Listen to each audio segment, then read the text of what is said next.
Olá, bom dia, boa tarde, boa noite para você que está aqui com a gente vendo mais um livro. Hoje a gente vai conversar sobre esse aqui, ó. Pense como um artista e tenha uma vida mais criativa e produtiva, do Will Gompertz. Ele é muito legal, ele tem vários livros como esse aqui, ó. Se você não conhece, isso é arte? Para quem tem dúvida sobre o que é arte ou não, esse aqui fala sobre os grandes movimentos. Mas o Pense como um artista, que eu li aqui no Kindle, ele tem 224 páginas, foi editada pela editora Zahar, e é um livrinho pequenininho, né? Ele na sua versão física é um livrinho pequenininho, dá dentro da bolsa ou da pasta masculina, ele é muito legal. Ele resume concisamente e com vários exemplos 10 conceitos do pensamento do artista que você pode utilizar no seu dia a dia. Então, a cada item ele vai trazendo um tema e vai exemplificando com um artista específico e contando a história desse artista, como é que se aplica a esse tema. A gente vai ver aqui alguns deles, vai falar sobre esses temas, vai trocar uma ideia, mas por favor, antes disso, coloca aqui embaixo para mim. Você já leu esse livro? Você curtiu esse livro? Você tem interesse de saber sobre esse livro? Dá uma curtidinha, dá uma seguidinha, faz aquele negocinho que a gente gosta de se inscrever, por favor. Marcela Lana aqui trazendo para você cada vez mais conteúdo sobre arte e desenvolvimento pessoal. Fica aí com a gente, vamos lá?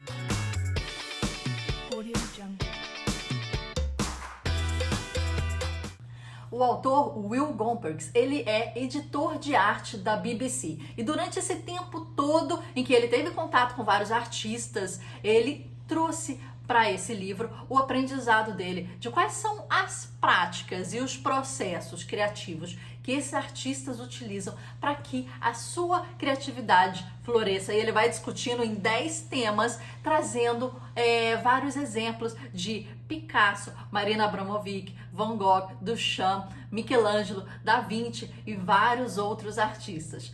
Cada item tem uma descrição e tem depois atrelado um exemplo de um artista. Agora, esse livro, ele é pequenininho, ele é bem fácil de ler, mas chega a certo ponto você vê que ele tem um foco um pouquinho mais ligado à pintura a óleo, né? A esse tipo de arte. Então, isso para algumas pessoas pode ser um pouquinho assim desanimador, mas o livro é muito, muito bom, muito indicado. Ele não chega a ser um livro puramente assim de autoajuda, sabe? Ele é um livro que vai um pouco além. E o Will Gompertz, como curiosidade aqui para vocês, ele veio do humor. Ele fazia stand-up comedy e algumas coisas de cartoon com humor. Até o outro livro dele, esse que eu apresentei para vocês, é cheio de charges de humor. Então, a narrativa é leve, é fluida e é muito bem humorada. O Will começa falando o seguinte: não há nada capaz de nos fazer sentir tão verdadeiramente vivos e conectados ao mundo físico quanto o ato de dar vidas às nossas ideias. Essa é, suponho, a maior afirmação da nossa humanidade. E somos todos artistas. Só precisamos acreditar nisso. É o que os artistas fazem. E ele começa o primeiro ponto dele falando que os artistas são empreendedores. Ele fala que todo artista, ele tem um ímpeto, ele tem uma força, um foco, uma coragem, uma proatividade para sobreviver. O pensamento dele é criar meios de sobrevivência. E o empreendedorismo está muito ligado nisso. E quem sabe ele vai prosperar. Mas que todo bom artista é um bom empreendedor, porque ele precisa viver. Então ele tem que vender aquela obra dele, ele tem que se vender, ele tem que se entender também como um produto, trabalhar no seu marketing pessoal, né, e no seu produto. Ele traz vários exemplos, como a parceria entre o Picasso e o Theo, o irmão dele, né, para venda, e nas cartas, naquele livrinho Cartas a Theo, que até ele coloca, né, o entendimento da cabeça do Van Gogh, tem certas passagens que ele coloca, não, se eu for encomendado um item, eu entendo que eu tenho que fazer conforme, né, o briefing, e se não o cliente final não gostar, eu tenho que fazer de novo a obra de arte, porque a satisfação do cliente é a melhor parte, e eu tenho que vender, e eu tenho que entender que aquilo que eu crio tem que valer mais do que o material que está, o valor do material que está empregado naquilo. Então, que você já começa a perceber no discurso do Theo e do irmão uma questão de empreendedorismo muito grande, né? Questão de risco. Ele fala também que os artistas, eles correm muito riscos. Riscos pensados, calculados e às vezes não tão pensados assim. Uma das frases que ficam bem fortes aqui nesse capítulo são essas aqui. Andy Warhol: ganhar dinheiro é arte, trabalhar é arte, bons negócios são a melhor arte. O Oscar Wilde, ele fala: quando banqueiros jantam juntos, eles falam sobre arte. Quando artistas jantam juntos, eles falam sobre o dinheiro. Da Vinci fala que um ponto de vista empreendedor é essencial para o fazer artístico. O lucro compra a liberdade. A liberdade fornece tempo. E o tempo é um dos itens mais preciosos para todo mundo, né? Mas principalmente para o artista que não tem tempo e tem que sobreviver. Ele tem que colocar a comida na boca dos filhos e entende isso na carne, né? E um exemplo aqui desse capítulo se chama Tester Gates. É um cara que vem do subúrbio de Chicago, ele explica um pouquinho da situação dele, em que ele vai em apartamentos, em imóveis que estão assim destroçados, e ele pega o que tem dentro, né, o que foi deixado. Então ele pega aquele lixo, né, o que não está sendo mais usado, né, aquela tampa de fogão, aquela panela velha, né, as coisas que estão lá deixadas, e ele utiliza na sua obra de arte. Então ele faz a sua obra de arte, a sua escultura a partir desses itens deixados. Ele vende e vende muito bem, porque a arte dele é como se fosse uma questão política, né? Um ato político. E aí o que acontece? Com a venda dessas obras, ele compra aquele imóvel, ele renova aquele imóvel, faz uma obra de arte e ele coloca pessoas para morarem lá. Então, com isso e com o tempo e com a divulgação do seu trabalho, que foi muito bem colocada, então uma questão social, uma questão política, uma questão artística, ele está renovando algumas áreas de periferia, já tem alguns imóveis e faz esses imóveis uma obra de arte e com um valor comercial, além da obra de arte retirada, né, do lixo das casas, em que grandes colecionadores pagam muito valor para isso. Tem uma passagem aqui dele super legal. O Tester, ele é conhecido como o Robin Hood dos mundos das artes, e ele fala, né, que eu acho que ele coloca o que o Andrew Warhol colocou, né, que um bom negócio é a melhor forma de arte, não na ponta do lápis. Ele realmente está pegando lixo, fazendo arte, comprando arte, retornando para a sociedade e fazendo aquilo ciclo para melhorar. Ele está utilizando a sua função de artista com um peso social, uma transformação social muito grande. E olha o que ele coloca aqui.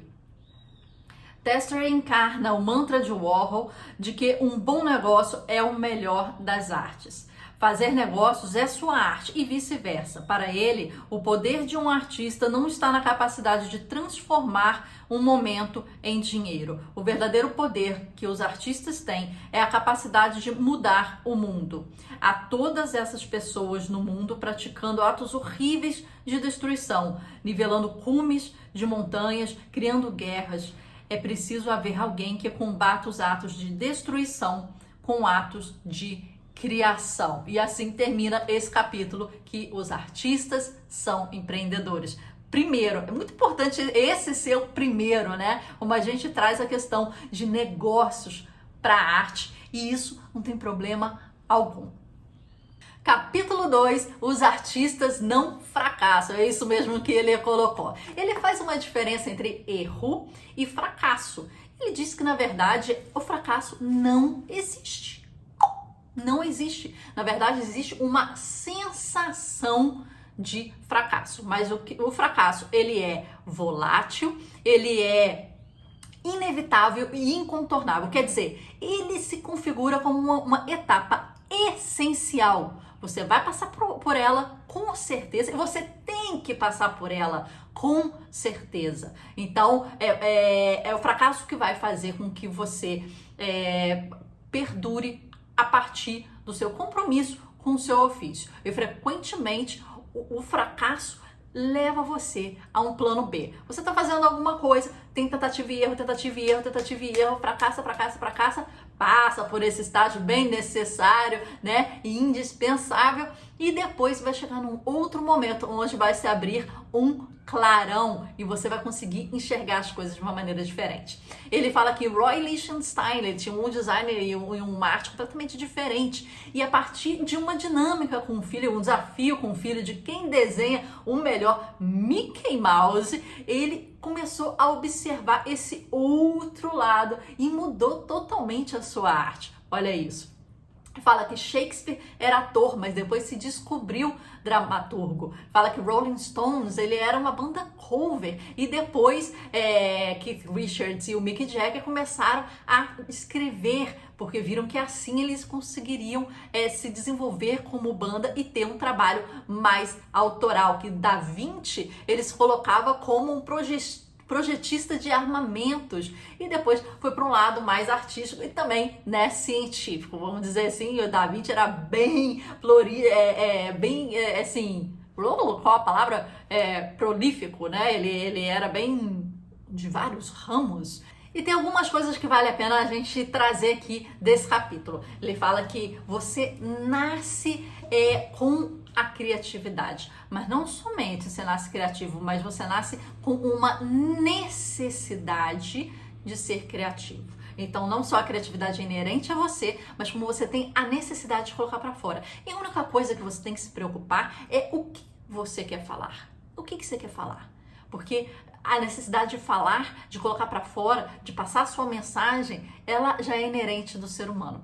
E para chegar à decisão do que falar e como falar, ele fala que um processo muito importante que vários artistas aí passaram e chegaram, como a pintora Riley, que trabalhava com cor e foi encontrar nos trabalhos preto e branco a sua maior expressão, né, do que ela queria passar, contraditoriamente, mas é através da simplificação. Foi isso que ela fez. Ela teve que tirar todas as cores do trabalho dela para encontrar a mensagem que ela queria.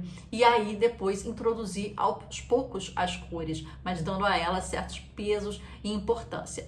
E o artista, né, a pessoa que ele fala aqui, especificamente nesse capítulo, é o Ogilvy. Não sei se vocês conhecem ele, um grande expoente do mercado de publicidade. É o mercado da onde eu vim, fiz publicidade na faculdade.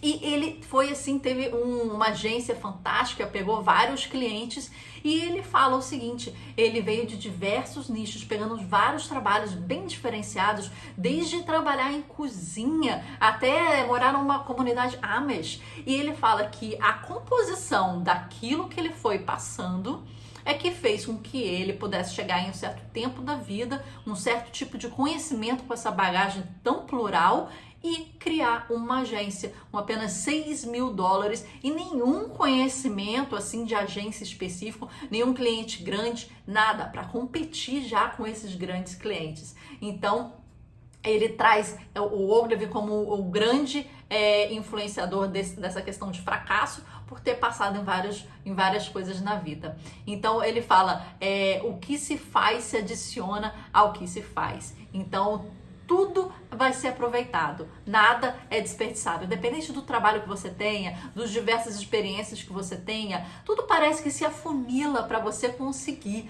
chegar a um momento de maior clareza, encontrar, né, o seu objetivo e o seu porquê, né, na vida. Ogilvy, só pra gente terminar esse capítulo, ele fala que se você não vende, você não tem a criatividade. Se não vende, não se é criativo. Mais uma vez trazendo aí essa questão do empreendedorismo e da venda, a questão financeira como uma necessidade para a criação.